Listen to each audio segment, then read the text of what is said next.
Mathematics का first chapter mathematical logic. Mathematics is the logical subject. The word logic is derived from the Greek word logos, which means reason. जो कि logic है वो Greek word logos इस पे से निकाला गया है और इसका मीनिंग है रीजन. इसे आप तर्क निकालना भी कह सकते हैं, लॉजिक. ओके, जैसे कि सपोज हमने कुछ पजल्स किसी को पूछे और उसने क्विकली आंसर दे दिया तो आप कहते हैं वाह भाई क्या लॉजिक लगाया आपने. तो ऐसे ही हम डेली यूज में इस वर्ड का यूज करते हैं और आज हम इसे मैथ्स के सिलेबस में देखने वाले हैं. तो आइए देखते हैं. दस logic deals with the method of reasoning और सेंसेबल रीजन और way of thinking. Logic has been developed as English philosopher and mathematician George Boolean. जो कि जॉर्ज बुलियन ये जो साइंटिस्ट है ये बहुत ही अच्छे इंग्लिश फिलोसोफर है और मैथमेटिशियन भी है. इन्होंने लॉजिक का स्टडी कैसे इजीली करना ये हमें ओके. तो आइए हम देखते हैं इसमें कौन से टॉपिक है.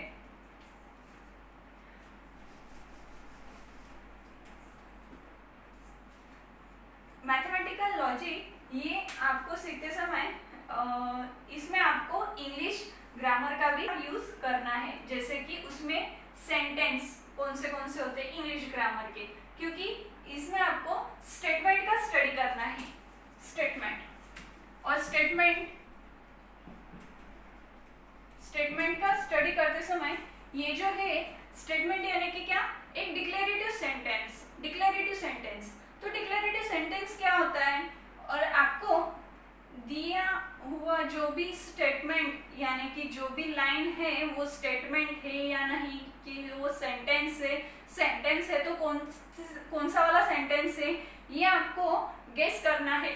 तो वो आपको गेस करते समय आपको याद आना चाहिए कि वो स्टेटमेंट है कि या सेंटेंस है. और सेंटेंस में भी बहुत सारे प्रकार होते हैं, जैसे कि interrogative sentence, imperative sentence, exclamatory sentence. तो हम पहले देखते हैं कि सेंटेंस किस प्रकार के होते हैं. आइए सबसे पहले हम देखते हैं स्टेटमेंट क्या होता है, क्योंकि जो स्टेटमेंट है वो सेंटेंस से तैयार होता है. तो फिर सेंटेंस देखने के पहले हम स्टेटमेंट क्या है, फिर उसके हिसाब से हम स्टेटमेंट के हिसाब से हम सेंटेंस देखेंगे. तो statement, a statement is declarative sentence which is either true और फॉल्स. जो कि स्टेटमेंट जो होता है वो क्या होता है, डिक्लेरेटिव सेंटेंस, जो कि एक घोषवाक्य है जो घोषित किया गया है, जिसमें बदल होने वाला नहीं है, उसे क्या कहते हैं. और जो भी वो सेंटेंस है वो एक तो यानी ट्रू होगा या फॉल्स होगा. और सपोज वो स्टेटमेंट को आपको डिनोट करना है तो वो आप it is denoted by PQR. Suppose एक सेंटेंस हुआ तो आप उसे P कह सकते हैं. दो सेंटेंस हुए तो पहले को P और दूसरे को Q कहते हैं, और दो से ज्यादा है तो फिर उसे R डिनोट कर सकते हैं. ये जो truth value of a statement, truth value क्या होती है, each statement is either true और फॉल्स. ट्रुथ वैल्यू यानी कि क्या, एक तो जो भी सेंटेंस है वो गलत हुआ तो फॉल्स और सही हुआ तो ट्रू. तो if a statement is true then it's truth value is capital T. जो भी ट्रुथ वैल्यू क्या अगर ट्रू रही तो उसे कैपिटल T से डिनोट करते हैं. और if a statement is false then it's truth value is capital F. अगर वो गलत हुई तो उसे ट्रुथ वैल्यू को कैपिटल F से डिनोट करते हैं. सपोज मैं आपको एक एग्जांपल देती हूँ. Earth revolve around a sun. Earth revolve around the sun. अब ये जो है ये सेंटेंस ये एक स्टेटमेंट है और ये क्या है, ट्रू है. तो ये ट्रू है तो इसकी ट्रुथ वैल्यू आप कैपिटल T से डिनोट कर सकते हैं. ओके. और मैंने कहा 12 is a prime number, 12 is a prime number. Okay, अब आपको तो पता है कि जो 12 है ये प्राइम नंबर है क्या?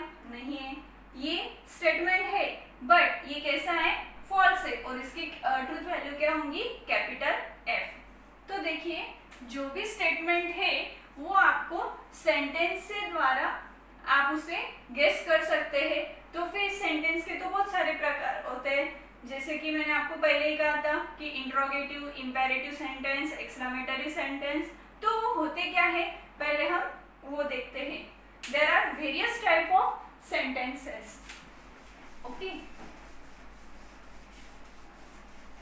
क्योंकि एग्जाम में आपको सिर्फ स्टेटमेंट ही पूछने वाले, ऐसा नहीं हो सकता है। आपको कभी कभी एक इंट्रोगेटिव सेंटेंस दे दिया। इंट्रोगेटिव सेंटेंस आप कैसे देख सकते हैं? जिसके पीछे क्वेश्चन मार्क होता है उसे इंट्रोगेटिव सेंटेंस कहते हैं।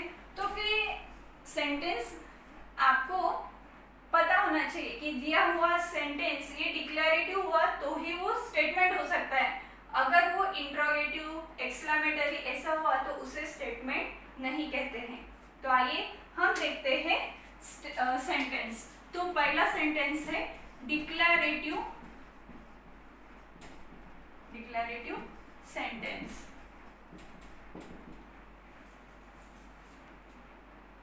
Declarative sentence.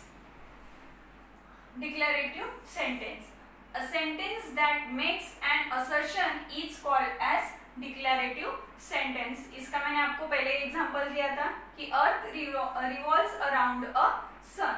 Revolves around the sun. Declarative sentence.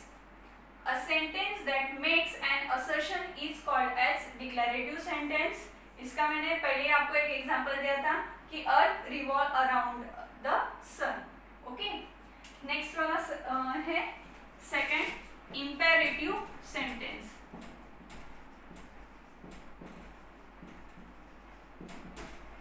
Imperative sentence, sentence that express a request और a command is called as imperative sentence. Imperative sentence ये जो होता है इसमें कुछ रिक्वेस्ट की जाती है, नहीं तो कुछ कमांड यानी कि ऑर्डर की जाती है, उसे इंपेरेटिव सेंटेंस कहते हैं। जैसे कि गिव मी अ पेन, यहाँ पे क्या है? रिक्वेस्ट की कि आप मुझे पेन दीजिए। शट द डोर, दरवाजा बंद कीजिए। यहाँ पे क्या है? आपने ऑर्डर दिए। और गिव मी अ पेन, वहां पे आपने क्या किए? रिक्वेस्ट किए। तो ये कौन से हुए? तो इस सेंटेंस को कहते हैं इंपेरेटिव सेंटेंस। थर्ड वाला